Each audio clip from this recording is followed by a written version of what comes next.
Sergei Magnitsky was my lawyer in Russia. He was 36 years old, and he was brave enough to defend me in a situation where the regime had turned against me, and many other lawyers didn't want to do that.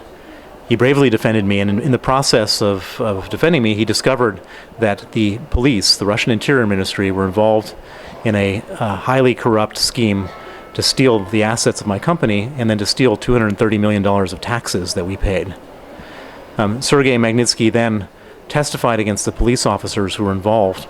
Those same officers then came to his house in the morning on November 24th, 2008, arrested him, put him in pretrial detention, and then he was slowly tortured to death over a 1-year period. He died at the age of 37, leaving a wife, 2 children, and as an only child to a grieving mother.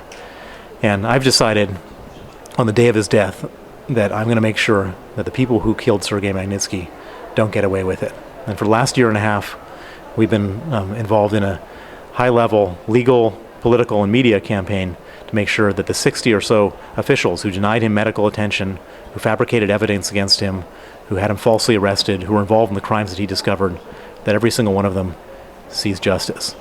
I'm here at the European Parliament today to tell the story of Sergei Magnitsky and to tell the story of the cover-up of the Russian government into who killed him and who bears ultimate responsibility.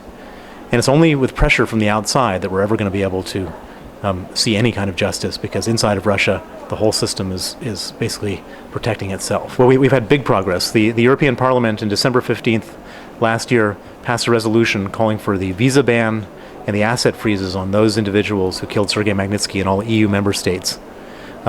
Several weeks ago, the Swiss prosecutor has frozen tens of millions of dollars of assets in Swiss banks belonging to the government officials who participated in the crime that Sergei Magnitsky had uncovered. The U.S. Congress, the U.S. Senate, has put forth last week a law called the Sergei Magnitsky Rule of Law Accountability Act, which will impose visa sanctions and asset freezes in America against people who killed Sergei Magnitsky, and it's broadened to include other similar cases. So it's become, Sergei Magnitsky's legacy has become consequences for other people who have terrorized other people as well.